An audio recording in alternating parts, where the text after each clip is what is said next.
Os pontos de Fernando Lima. Boa noite, rádio ouvintes e telespectadores, cá estamos nós para mais um Pontos de Fernando Lima. Sexta sim, falamos a partir dos estúdios da Rádio Savana 100.2, onde estamos em direto também com os nossos telespectadores que nos acompanham a partir do Facebook. Hoje é um programa onde vamos comentar os números da Covid, vamos olhar também para a intervenção militar estrangeira em Cabo Delgado, as medidas tomadas contra o Standard Bank. Também vamos aqui, África do Sul, comentar um pouco sobre a violência que assolou aquele país. Fernando Lima, boa noite. Começamos o nosso programa numa semana em que morreu o general Mateus Ngonyamo, que foi uma peça importante, sobretudo na unificação das forças, dos dois beligerantes, após o Acordo de Roma. Exato, e mostrou que era possível essa coexistência ao nível da estrutura mais elevada das Forças Armadas, quando, exatamente nos setores mais conservadores do Partido Frelimo, achavam que isto não era possível. Portanto, ele deu este contributo muito importante e, por outro lado, afastou também a possibilidade ou o chamamento de politização do seu cargo enquanto antigo elemento da Renamo. Portanto, ele teve teve este tipo de comportamento e ficará e será recordado exatamente por ter feito esta demonstração de que a Renamo, dentro das Forças Armadas, não constituía um perigo de desintegração, de divisão, e esse tipo de argumentação foi sempre um argumento que foi utilizado pelo lado governamental. Aliás, esse tipo de primado, infelizmente, prevaleceu nas forças de polícia, e por isso é que vemos que nas atuais discussões com a Renamo, a questão da integração na polícia continua uma questão a discutir e pendente. Muito bem, Fernando Lima, antes de olharmos para esses temas que alinhamos para hoje, vamos ao teu tema de semana, que é a Lei do Caju. Bem, o Ministro da Agricultura, mais uma vez, está a dar passos noutro setor importante do seu pelouro, que é o caju. Nesta reunião, não sou eu que o digo, são os industriais do caju, foi dito que Celso Correia foi o primeiro-ministro da Agricultura que, de facto, se mostrou interessado em alterar o rumo dos acontecimentos na castanha de caju. Isto para dizer que, neste momento, de 16 fábricas que havia em 2015, o setor está reduzido a 5 fábricas. Foram perdidos 10 mil postos de trabalho no setor, e há um crescente fluxo de exportação de caju não registado. Aliás, o Ministro, antes mesmo desta reunião para se discutir a nova lei do caju, já tinha dito que haveria novas medidas no porto onde mais corrupção existe do país, que é o porto de Nacala, o grande porto do tráfico das drogas, das exportações ilícitas, das importações ilícitas, ou seja, o porto de Nacala neste momento é o porto das boladas. Mas vamos à lei do caju. Aquilo que foi anunciado esta semana é que vai haver uma nova lei do caju. A nova lei basicamente pretende incentivar a que o caju, ou seja, a castanha, seja tratada localmente, e só aquela que não é tratada localmente a que será exportada. Isto através de incentivos para a indústria e, por outro lado, taxas em relação à exportação, exatamente para encorajar ao tratamento da castanha. Há uma taxa que se fala de 5%, há também uma ideia de haver um preço mínimo de compra, isto porque se diz que há muita lavagem de dinheiro na própria compra do caju. De onde é que vem este dinheiro que permite este tipo de negociações? É que na declaração de exportações, digamos, fraudulenta ou com números não corretos, isto permite que haja dinheiro não declarado decorrente dessas exportações, dinheiro esse que depois é utilizado para, em parte, fazer o dumping dos preços da castanha, logo fazendo concorrência desleal na comercialização do caju. Um outro aspecto também muito importante e que foi falado nesta reunião é uma das questões que é muito importante estabelecerem-se também critérios muito claros.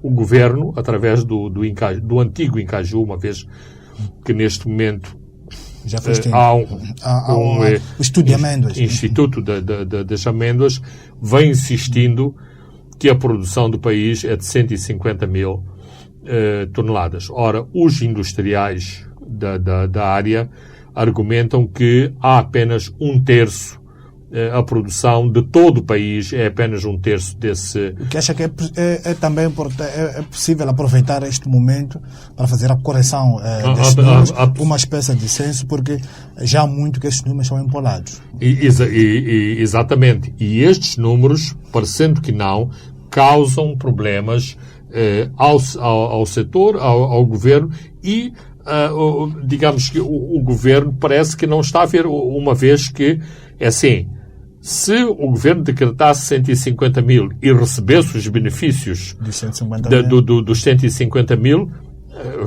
acho que ninguém se importava com essa estatística. O problema é que o tal excesso não contabilizado é feito à custa da suposição que esse caju entra na barriga dos moçambicanos. Ora, as contas que os industriais fazem são uma parte é transformada na indústria, outra parte é exportada.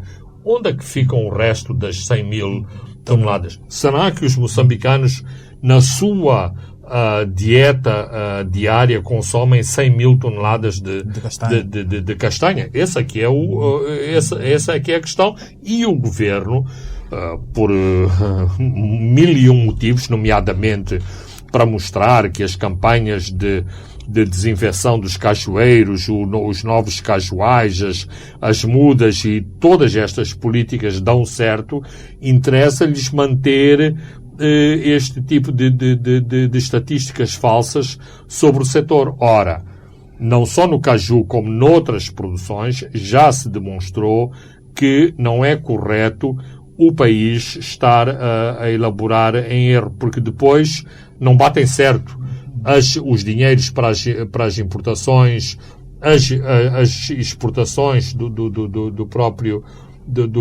país e a própria formação do produto interno bruto do país, que é, afinal, uma mentira. Posso imaginar o trabalho que terá a ser feito depois do último inquérito à produção agrária em Moçambique. Portanto, é importante, sim, corrigir os números da produção do cajual moçambicano. O que vai se manter na lei também é, primeiro, abastece a indústria, o excedente, depois vai à exportação. Absolutamente. E qual é a ideia? A ideia é que, com este tipo de incentivos, que algumas fábricas que estão fechadas possam voltar a abrir. Não obstante, se pensar que algumas das propostas para subsídios à indústria estejam muito naquela linha do oportunismo que existe em muitos setores do tecido económico moçambicano, que é: venham os subsídios e depois nós saberemos o que fazer dos subsídios, ou seja, subsídios, e por isso mesmo é que são de condenar os subsídios a fundo perdido. Ou seja, o dinheiro deve sim ir para a indústria, deve ajudar os industriais que legitimamente querem pôr fábricas a funcionar, mas o dinheiro tem que sempre ter um custo. Porque se o dinheiro tem um custo, isto faz com que os industriais percebam que produzir e trabalhar e desenvolver a indústria não é propriamente uma bonança que vem aí um saco de dinheiro e não temos que prestar contas do dinheiro. Aliás, como foi uma grande farra todo o programa dos 7 milhões, onde nem sequer 20% desse dinheiro foi recuperado, e as pessoas dizem quase impunemente que receberam os 7 milhões porque achavam que aquilo era um programa político para se votar no Partido Frelimo e não tanto para investir na economia dos distritos. Muito bem, Fernando Lima, vamos agora para o nosso primeiro ponto, que é o Covid, com os números de infecções, internamentos e também de mortes a subir de forma exponencial. O presidente ontem falou, anunciou 34 medidas. Considera aqui, Fernando Lima, que há um esforço para, com essas 34 medidas, para reduzir aglomerações e quebrar a cadeia de transmissão? Que há um esforço e que o governo tem essa intenção, não tenho dúvida. Agora, se as medidas vão atingir esse objetivo, aí já tenho dúvidas. Por um lado, há um grande cansaço em termos de população em relação à situação do Covid. Não é só em Moçambique, em todo o mundo. As pessoas rebelam-se contra as medidas restritivas. Por outro lado, em Moçambique em particular, há percepções erradas sobre quem fica infectado e quem não fica infectado. Até a esta terceira vaga havia esta sensação que só os ricos que se infectam. E agora temos a Covid que já saiu do cimento, penetrou nas zonas suburbanas. Exatamente. Isto, eu não sei como é que é dizer isto sem chocar as pessoas. Significa que, através de uma política do medo, do Covid ter atingido outros segmentos sociais da população, eventualmente fará com que esses mesmos segmentos percebam que o Covid não é dos outros, também também é nosso. Também é deles. Talvez isto tenha seja positivo em termos de precauções, mas também me parece que as próprias autoridades, digamos, a cargo da repressão, têm que ter uma mão mais dura. Nomeadamente, algumas das questões que têm sido veiculadas na Comissão Técnico-Científica e noutras instituições que têm analisado o fenómeno do Covid, nomeadamente as festas, os casamentos, os cultos, os funerais, que vem acontecendo por todo o país, e muitas vezes o argumento das pessoas não deixam fazer a nossa festa, mas todos os dias as pessoas vêm ao trabalho nos My Loves e nos chapas, todos uns em cima dos outros. Então vão lá atacar os chapas, em vez de virem aqui à nossa festa, porque aqui na festa todos estamos desinfetados, todas essas coisas. Mas, e isto não são pessoas que são contra as festas, considera-se que estas aglomerações em que o nível de emotividade é muito grande. Porque a questão das festas e dos casamentos é que as pessoas bebem. Quando uma pessoa bebe álcool, fica muito mais expansiva, relaxada, e, portanto, essa noção do distanciamento social... Acaba. Quem é que vai a um casamento ou a uma festa sem dançar? Sem se abraçar os seus amigos que não vê há muito tempo? A mesma coisa no funeral tradicional moçambicano. O funeral não é das pessoas estarem todas chorosas apenas, é também da família confraternizar, de comer, de beber, e no meio dessas confraternizações há também infecções. Os cultos no dia de hoje, com todas essas igrejas que introduziram inclusivamente novas práticas de abraços, de proximidade, de comunhão das famílias, das pessoas, incentiva esse elemento de proximidade. Então, eu sinto que, por causa de todas as críticas que foram feitas à polícia, às polícias camarárias, houve uma diminuição do aspecto repressivo que, se calhar, é necessário retomar. Quando eu digo aspecto repressivo, não é andar a chambucar pessoas que não têm máscara. Existe aquele princípio da questão do não uso excessivo de violência que deve ser respeitado. Então, não faz sentido. Mas nestas coisas o efeito psicológico conta muito, quer dizer, e as televisões a bombardearem com as críticas à polícia, ao INAI, todas essas coisas, há um efeito um efeito defensivo sobre essas forças, para exatamente não atuarem e serem muito mais laxistas. Portanto, eu estou muito cético se as medidas vão ter o seu efeito. Mas também, perante esta subida dramática dos índices de infecções, das mortes e dos internamentos hospitalares, mesmo politicamente, o governo tinha que tomar uma posição, porque senão iria ser criticado a dizer que esteve a assistir a toda esta eclosão e agravar da pandemia e não fez nada. E olhando também o lado das escolas, Fernando Lima, que foram também alguma parte do país, que é o Grande Maputo, que inclui a cidade de Maputo, Maracuene, e também colocou-se Banhissa, depois Dundo, Tete e Chimoibeira. São vilas, municípios e cidades. Exatamente.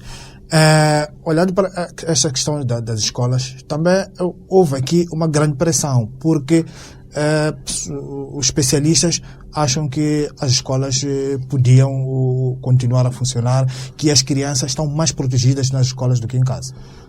Exatamente. Aliás, essa para mim foi uma das medidas inesperadas. Eu não contava que as escolas fossem abrangidas por novas restrições, uma vez que as pessoas que trabalham nestes temas consideram, e quem sou eu para dar opiniões técnicas sobre o assunto, consideram que as crianças estão mais protegidas nas escolas do que nos bairros, do que nas casas. Mas, e tal como aconteceu na vaga anterior, o pânico das famílias, o poder das famílias, o poder de influência sobre os ministros, sobre quem decide, foi maior do que o conselho técnico sobre estas questões. E nós vimos também que não é só um fenómeno de Moçambique, é de outros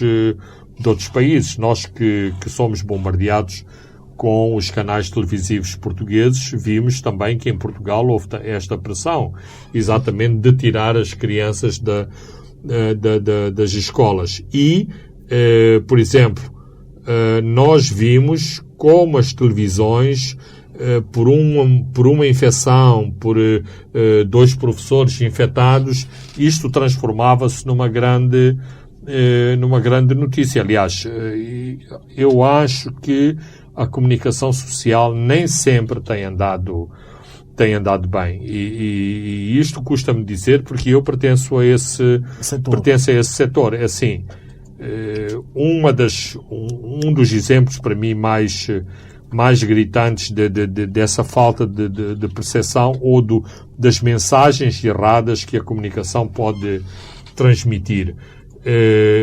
Em Maputo, os 2 hospitais de referência para o Covid são o Pulana Caniço e o Hospital de Mavalane. Estes 2 hospitais, conjuntamente com 2 hospitais na Matola e que constituem o Grande Maputo, que tem do seu lado mais de 60% das infecções, mas este Grande Maputo neste momento tem uma capacidade instalada de 520 camas. Hoje, sexta-feira, o número de internamentos em Maputo atingiu os 299, portanto estamos a falar de 300, estamos acima de 50%, mas ainda estamos longe de atingir a saturação. Ora, fazer-se uma reportagem sobre o centro de triagem do Hospital Central de Maputo, que só tem 56 camas, e dizer que já atingiu a ruptura, não me parece equilibrado, porque um centro de triagem não é um centro de internamento. E 56 camas não são 520 camas. Basicamente são qualquer coisa como 10% da capacidade instalada. Portanto, precisamos de ter... de modo algum, nunca poderia defender que temos que ocultar as notícias, temos que dar as notícias, mas temos que dar as notícias com equilíbrio e não fazer aquele lugar comum de confundir a árvore com a floresta. Neste caso, este exemplo foi muito infeliz. Mas, e já agora, se estamos nas 300 camas e o pico não é atingido no fim de julho, corremos o risco sério de entrar em ruptura aqui na zona de Maputo, porque 200 camas, ao ritmo a que estamos a chegar, atingem-se muito rapidamente. A boa coisa é que a pandemia na terceira vaga, ou as infecções na terceira vaga, são caracterizadas por casos mais moderados, não tão graves, em que as pessoas recuperam mais facilmente, vão para casa mais facilmente. Portanto, para já, não quer dizer que, porque há sempre mutações a ocorrer, não significa que isto não se altere, mas que há uma situação de possibilidade de controle entre entradas e saídas. De qualquer forma, e até agora, não nos iludamos, há mais entradas do que saídas. O número de mortes é sensivelmente 10%, ou seja, 10% das pessoas que são internadas morrem nos hospitais. E basta olhar os números para ver que é isso que está a acontecer, olhar para os números dos internamentos e ver os mortos diários, que nesta altura andam à volta dos 20 óbitos por dia.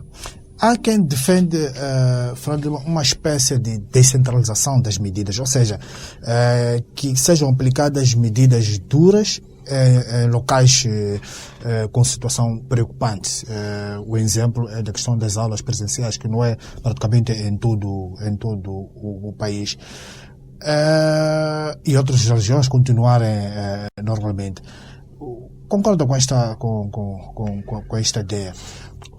Em princípio, sim, mas eu confrontei os especialistas com essa ideia e a resposta foi que Moçambique, nesta terceira vaga, vai obedecer a um cenário diferente das outras vagas. Ou seja, aquilo que os críticos dos confinamentos e das medidas restritivas, aquilo que defendem, que vão ao encontro dessa teoria das medidas locais, é por causa de Maputo sofre todo o país. Ora, o que é que os especialistas estão a dizer? Na terceira vaga, vamos ter províncias a descer nos seus índices de infecções, com outras províncias a subir. Por exemplo, neste momento temos todo o norte, à exceção do Niassa, com baixos índices de infecções, mas a expectativa é que rapidamente e eventualmente, quando Maputo estiver a descer, está a subir Cabo Delgado, Nampula, Zambésia. Basicamente isso, uma vez que o Niassa já tem números de infecções preocupantes. O Tete mantém-se em crescendo o nível das infecções e notamos que no sul de Moçambique, Gaza e Inhambane também começam a ter números preocupantes de infecções nunca atingidos durante a segunda vaga. 11 milhões de vacinas foram anunciadas ontem, que estão em processo de compra, chegam finais de julho e também agosto. É muito pouco. É muito pouco, mas toda ajuda é possível. Nós, desde o início da pandemia, sempre dissemos que a estratégia do governo de Moçambique, a estratégia de um governo que não tem meios para confrontar de frente a pandemia, foi sempre de empurrar para a frente a pandemia, ou seja, ir adiando os picos, ir adiando as rupturas, ir adiando situações de crise. Ora, com mais vacinas, nós podemos ter mais pessoas imunizadas, diminuir, e hoje está claro que as pessoas, mesmo vacinadas, se contaminam, embora não seja tão líquido dizer, por exemplo, que se contaminam ao mesmo nível. Não é verdade. Apenas um grupo pequeno de pessoas vacinadas fica contaminada. Apenas um grupo pequeno de pessoas com a primeira dose fica contaminado. Portanto, em Moçambique já se conseguiu, pelo menos nas cidades, vacinar aquilo que foi definido como os grupos de risco. E isto significa que estas pessoas têm menos possibilidade de ir ao hospital. Se alargarmos este grupo de risco, ou seja, por faixa etária até aos 50, até aos 40, isto significa que, em termos práticos, estamos a contribuir para que estas pessoas não façam pressão sobre as unidades hospitalares. Então, são boas notícias, mas não resolvem o problema. Qual é a questão? É de se atingir a imunização do grupo, e isto seriam os tais 17 milhões de moçambicanos. Não há ainda essa capacidade. Dependendo ou não da evolução dos números, espera, por exemplo, que no final destes 15 dias, no final deste mês, o presidente ou o governo venham anunciar novas medidas, ou para agravar ou para aliviar, nesse caso. Neste caso, eu penso que é mais na perspectiva de um cenário mais benigno em 15 dias. Porque estamos no dia 16, espera-se que, eventualmente, o pico da pandemia, sobretudo no sul de Moçambique, seja atingido no fim do mês. Então, não faria sentido ter medidas mais agravadas quando o pico começa a descer, e isto permite ao governo ter mais flexibilidade nas medidas e avançar, eventualmente, para medidas por zona, por setor, uma vez que, claramente, a economia é cada vez, ou o estado da economia é cada vez mais pressionante. Por exemplo, eu quero ver o que é que vão dizer agora os sindicatos, que mais ou menos sugerem que as empresas e o governo são desonestos porque não querem aumentar o salário mínimo, quando, mais uma vez, muitos setores vão ficar a pão e água devido às restrições que estão a ser impostas, nomeadamente em toda a zona comercial. Menos horas de trabalho, menos horas de funcionamento dos setores. Isto significa exatamente que é preciso pagar salários para estas pessoas, mas as empresas não têm rendimentos, o mesmo tipo de rendimentos para fazer esses pagamentos. Muito bem, Fernando Lima, vamos a um brevíssimo intervalo e voltamos já. Boa noite, rádio ouvintes e telespectadores. Estamos de volta à segunda e a última parte dos pontos de Fernando Lima. Vamos agora olhar para a intervenção militar estrangeira em Cabo Delgado. Já estão no terreno, Fernando Lima, e com estas hesitações, posições dúbias da SADC, o Ruanda chegou-se para frente, sobretudo vai atuar, segundo indicações que temos, no eixo Palma-Musimba.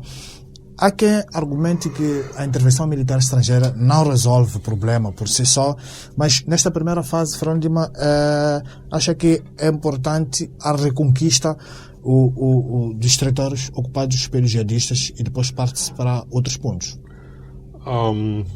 Eu estou de acordo com essa perspectiva, no sentido de que apesar do governo não gostar de abordar estas questões e os tais defensores da soberania se esquecerem que há uma parte do território moçambicano onde não está a ser exercida essa soberania, é importante reconquistar essa soberania.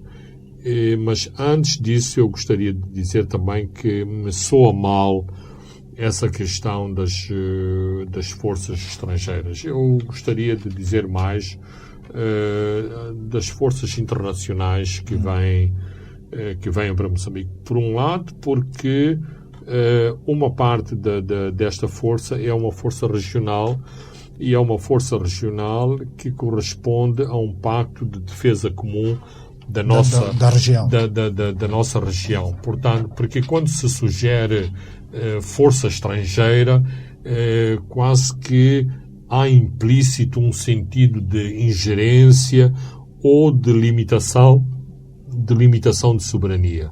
A meu ver, e salvo alguma situação em concreto, não há nenhuma limitação de soberania com a entrada destas forças ou a sua colocação no terreno. E claro está que um primeiro passo é exatamente esta ocupação de espaços, por exemplo, o espaço que todos conhecemos, que é o distrito de Musimba da Praia, que está largamente ocupado pelas forças jihadistas. Por isso mesmo que o governo sempre tentou dizer que não é bem ocupação, eles estão lá, não estão, sempre umas desculpas muito esfarrapadas. Por exemplo, eu li hoje que há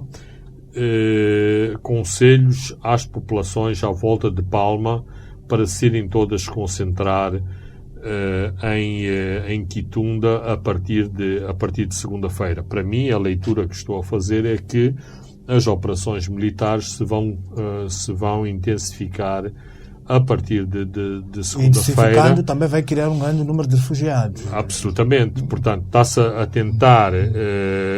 tentar prevenir que um grande número de inocentes não seja apanhado em fogo cruzado. Porque depois também, se houver esses apelos, há a tendência dos militares dispararem tudo que move. E, portanto, se há pessoas no terreno dos combates, essas pessoas correm o risco de serem vítimas. Por outro lado, também estamos em presença de forças irregulares, ou seja, isto não são combates contra forças convencionais em que dos dois lados há dois exércitos com pessoas, com bandeiras e com uniformes. Não. De um dos lados é uma força completamente irregular que está vestida como um camponês que se a sua indumentária habitual é a roupa do cidadão comum. Logo será difícil fazer este essa tipo... força irregular que facilmente penetra dentro da população e espera uma mutação ou que eles arranjam um outro tipo de estratégia perante um poder de fogo que vem. Exatamente. Por exemplo, uma das mutações será esconder as armas, assumir o ar mais pacífico possível e ou são refugiados ou são habitantes de uma determinada localidade, ponto final, e esperar por melhores dias para se irem buscar as armas e se retornar a esta atividade de guerrilha. Por isso que a ação militar não pode ser um fim em si. E eu noto com apesar de para mim ser um facto positivo o elemento polícia nas forças ruandesas, o que para mim pressupõe um elemento de manutenção de lei e ordem, um elemento de ocupação e de estabelecer uma administração mínima nas novas áreas a ocupar e, portanto, não deixar isso nas mãos dos militares, que exatamente não têm treino para fazer esse tipo de operações. Aliás, se Palma fosse transformado num estudo de caso, mostraria porque que muitas das pilhagens e dos saques aconteceram em Palma. Porque não havia polícia, não havia... E os vários elementos do governo que visitaram Palma, uma das suas primeiras análises foi: precisamos urgentemente de polícia em Palma. E acho que isso nunca chegou a acontecer, e por isso o nível de caos depois do ataque se manteve até agora, porque o elemento de lei e ordem está muito ausente daquilo que se passa no dia a dia de Palma. Aliás, a fuga permanente de pessoas de Palma mostra isso. Não há tranquilidade, não há estabilidade para as pessoas dizerem: estamos protegidos, porque ou são atacados pelos insurgentes ou são saqueados pelo exército moçambicano. Este aqui é o drama dos moçambicanos daquelas zonas. Por exemplo, em Quitunda, há listas de pessoas que receberam as compensações da Total, que são pressionadas a entregar uma parte das compensações para as chamadas forças de defesa e segurança, porque sabem, estes aqui têm dinheiro. Se têm casa, têm dinheiro. Se têm bicicleta, têm dinheiro. Se têm moto, têm dinheiro. Para além de que, infelizmente, as listas caíram nas mãos de quem não devia, e eles sabem exatamente quanto cada família recebeu. Portanto, essa família, de certeza, ainda não gastou todo esse dinheiro. Portanto, uma parte tem que dar para nós. A questão do Ruanda, indicações que é apadrinhada pela França, que é a França que vai pagar a fatura, mas a França também tem de buscar dinheiro do outro lado. Acha que nesta equação entrará, por exemplo, a Total, que está a explorar o gás em Palma, e depois poderá haver uma situação de revisitação dos contratos, porque quem devia garantir segurança na zona é Moçambique, depois tem aquela força conjunta que era paga pela Total. Como é que esta equação, como é que essas variáveis todas se colocam nessa equação? Bem, no fim do dia, poderíamos dizer que é uma operação contabilística e que o gás tem alguma elasticidade. Só que e os moçambicanos estão um bocadinho com os cabelos em pé, toda a gente faz as contas ao gás, incluindo a SADC.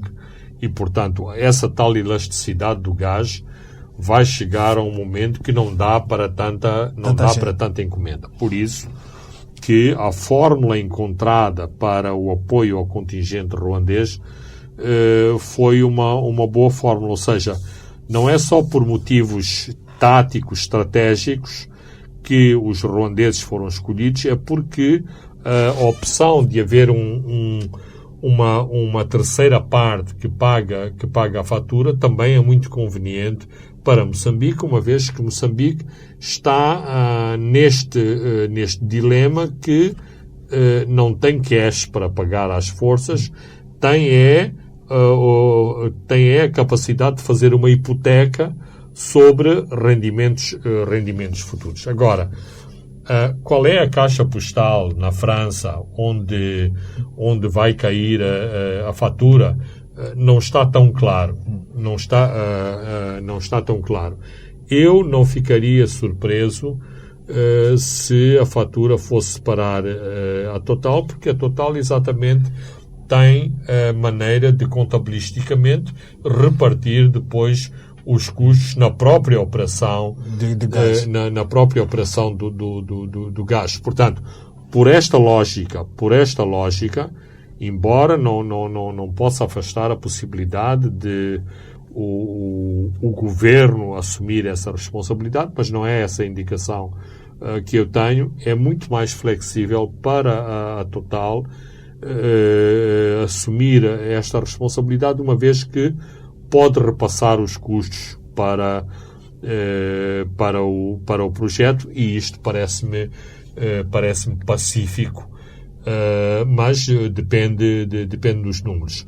É importante referir que exatamente o Ruanda, em termos estratégicos, definiu as suas forças como este elemento profissional, bem treinado, capaz de desempenhar com eficácia as suas tarefas fora das suas fronteiras. Isto tem acontecido em operações de manutenção de paz em países com grandes exércitos e com grandes populações, tipo Bangladesh, Paquistão, Índia, alguns países da América Latina. O Ruanda, não só porque tem uma força bem preparada e pode dispor de forças para vários teatros operacionais, mas também porque isso,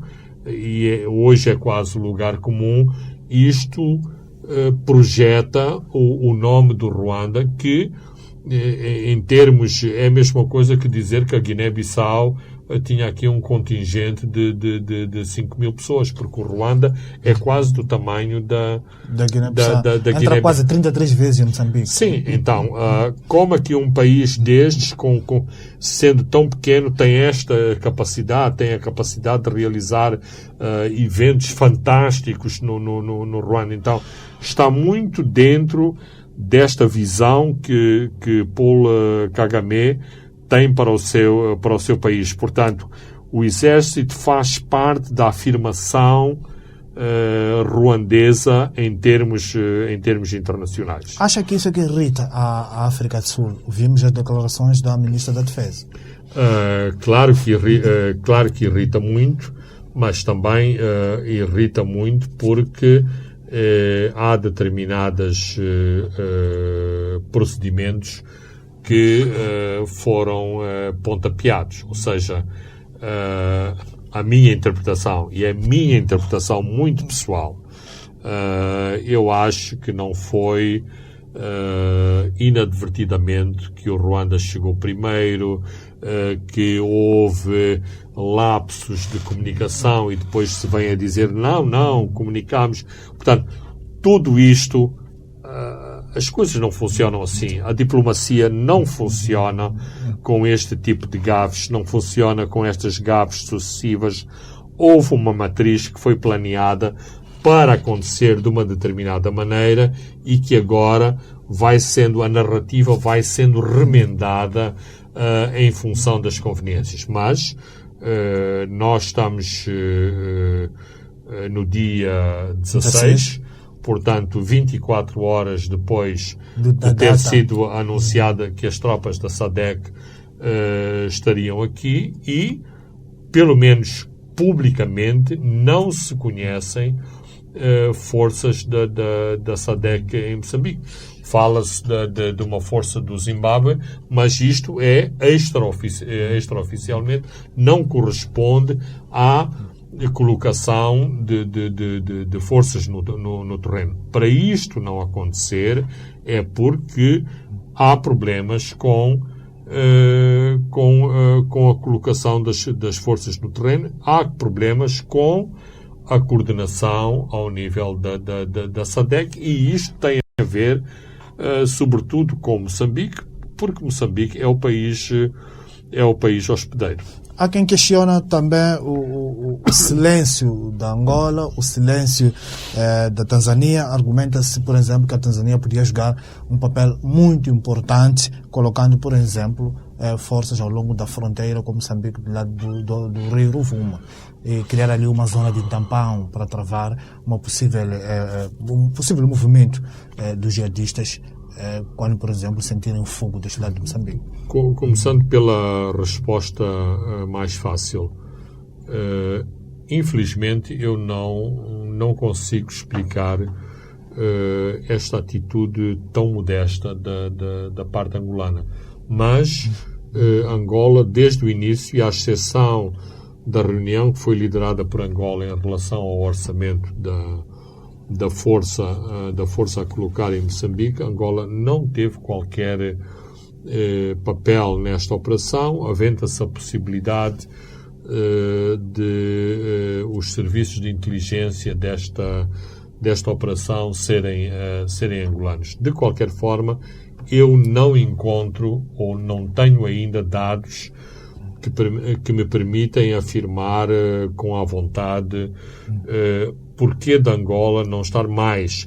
Quando Angola tem esta atitude agressiva, em inglês diz bullish, portanto de um touro agressivo. Onde está a África do Sul, Angola tem que estar, porque a África do Sul representa um match dos angolanos em termos de presença, em termos de qualidade das forças, em termos de meios à disposição das forças, muito embora realisticamente se considera que a qualidade das forças sul-africanas é muito maior do que as forças angolanas, não obstante o papel que as forças angolanas têm tido no Congo, não a República Democrática, mas o outro Congo do Sr. Sassou Nguesso. O Congo-Brazzaville. O Congo-Brazzaville. Em relação à Tanzânia, é mais fácil a resposta porque existem elementos mais palpáveis.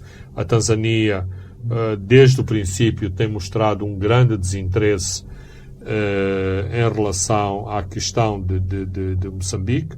Os seus dirigentes, em privado, têm tido comentários muito depreciativos em relação ao governo de Moçambique e à forma como o governo de Moçambique lida com a violência em Cabo Delgado. Se evidências fossem precisas, o seminário de intelectuais e oficiais do governo que a Tanzânia fez em maio, que o Savana publicou, que o Savana fez referência, é uma clara evidência o que a Tanzânia pensa. Finalmente, e porque estava a dar muito nas vistas, na cimeira da SADC, a senhora Samia Suluhu, que é a nova presidente da Tanzânia, veio a Maputo, mas não se fez presente durante toda a reunião, saiu antes dos outros chefes de Estado e mais a tradução, o que me parece também grosseiro, A tradução em Swahili do comunicado da SADC não fazia referência ao ponto 7, em que se aprovava o destacamento desta força. Portanto, estamos entendidos em relação àquilo que a Tanzânia pensa sobre o conflito de Cabo Delgado. Mas, em termos práticos, é muito lamentável, porque, por exemplo, numa situação de confrontação mais agressiva em Cabo Delgado, haverá 2 problemas que a Tanzânia vai ter que confrontar ao longo da sua fronteira. Um recrudescimento da chegada de civis, que vão estar a fugir do conflito, e é mais fácil chegar à Tanzânia do que chegar a Pemba. Mas estamos na época das tempestades no mar, então é mais difícil fazer-se os percursos. Aliás, tem havido muitos incidentes, naufrágios na costa de Cabo Delgado, porque habitualmente o mar está mais difícil nesta altura do ano. Por outro lado, também, e isto é um problema para a Tanzânia, uma parte dos combatentes jihadistas tenderão a fugir para a Tanzânia, não só porque alguns deles são tanzanianos, mas outros também têm afinidades com a Tanzânia e, portanto, se não há guerra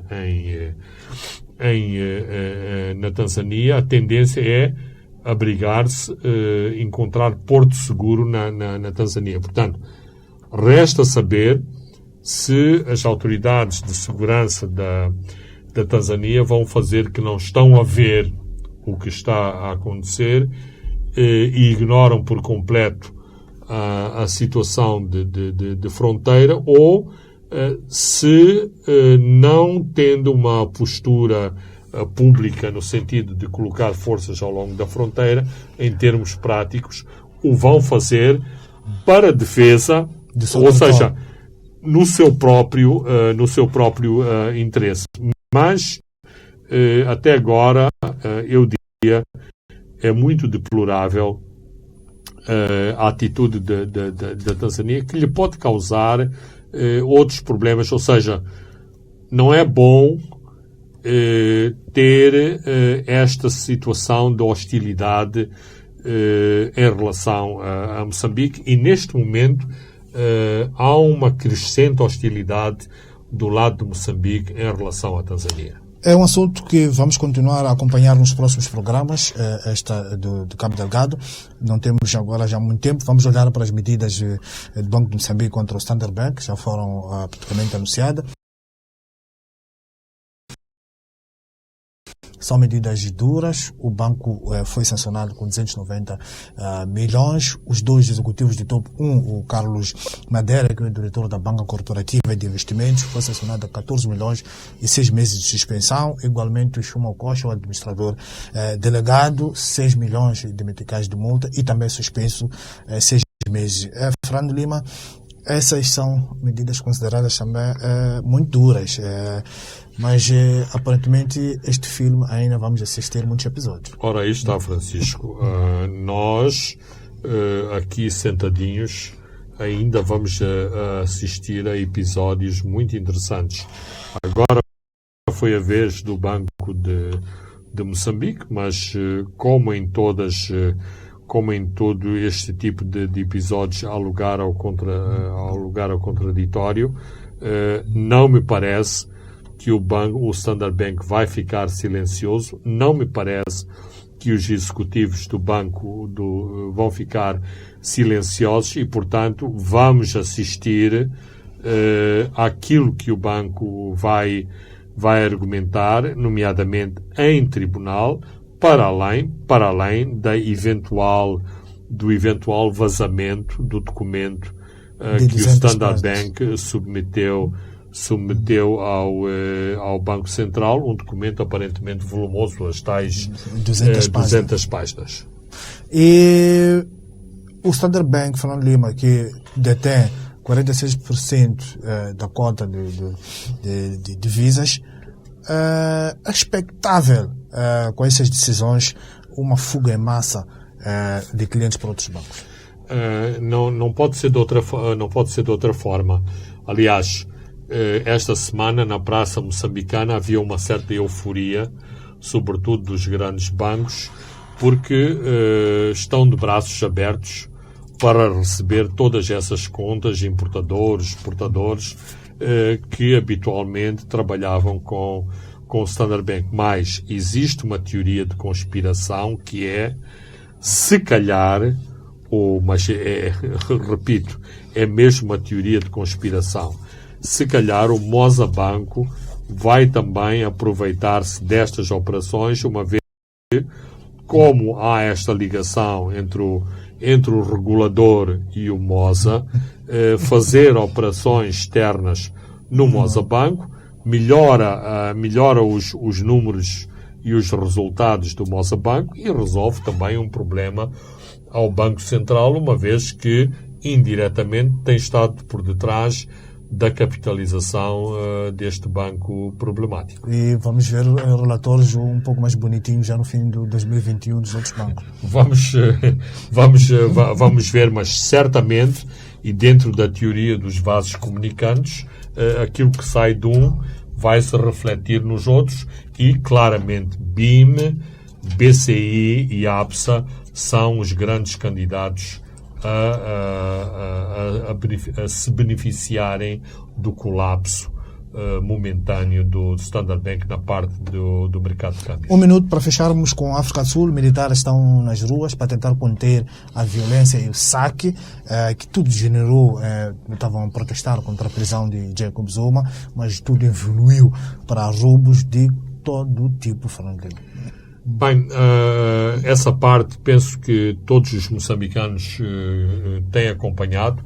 Há, de facto, democracia e liberdade via telemóvel, via redes sociais, via internet. A parte que me está a surpreender é esta narrativa que, de facto, havia um plot, ou seja, uma conspiração contra o atual governo.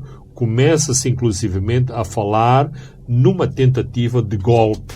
Ou seja, que, e já se fala de facção Zuma, já se fala de cabecilhas da facção Zuma, que atrás... Um deles é o secretário-geral suspenso. Sim, atrás dos saques e da anarquia e do partir das montras e de levar os porquinhos e os plasmas, isso para casa, existia alguém que planeava todas estas operações e com operações muito mais sofisticadas, nomeadamente contra refinarias e contra os portos da África do Sul, portanto, aquele bloqueio da N3 Durban, Johannesburg, fazendo claudicar a economia da África do Sul e também, e isto seria simbólico, forçar Ramaphosa a soltar Zuma para acalmar as tensões e os saques em toda a África do Sul. De qualquer forma, é preciso referir que os saques ocorreram grandemente apenas em duas províncias da África do Sul, KwaZulu-Natal e Gauteng. Todo o resto do país, embora se notassem situações de tensão, alguns saques, mas o resto do país manteve-se calmo. Claro que, mais uma vez, e este também me parece um ponto muito importante, haverá uma fatura a pagar em termos de tensões raciais, nomeadamente no KwaZulu-Natal, da atitude ativa que a comunidade indiana teve em relação a lutar contra os saques dos seus estabelecimentos, das suas propriedades e, inclusivamente, algumas ações ofensivas contra bairros de negros pobres. Só para fechar, a África do Sul é o principal abastecedor de Moçambique, já começa a construir uma narrativa de escassez de produtos, consequentes subidas de preço, ou também há espaço aqui para oportunismos? Para já é oportunismo puro. Inclusivamente, eu vi uma declaração de uma das federações de transportes sem qualquer número, sem qualquer evidência de caminhões queimados, de caminhões saqueados. Eu não estou a dizer que não haja, mas nestas coisas é bom vir com números, vir com evidências. Mas é verdade, sim, que há abastecimentos a partir do KwaZulu-Natal, há abastecimentos a partir de Joanesburgo, mas, sobretudo, em relação a frescos, a produtos de primeira necessidade, eles são feitos na província de Mpumalanga, e a província de Mpumalanga,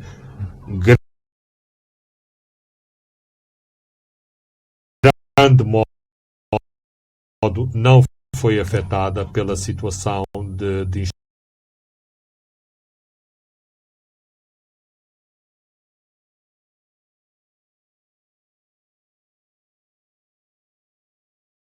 instabilidade e de saques que se verificou nas duas províncias que já aqui fizemos a referência. Muito bem, Fernando Lima, Carlos ouvintes e telespectadores, chegamos ao fim do programa 2, onde olhamos para os números da Covid, medida contra o Standard Bank e também a violência na África do Sul. Eu sou Francisco Carmona e Leque Velanculos e André dos Santos encarregaram-se da parte técnica. Boa noite, até 2 a 7 dias.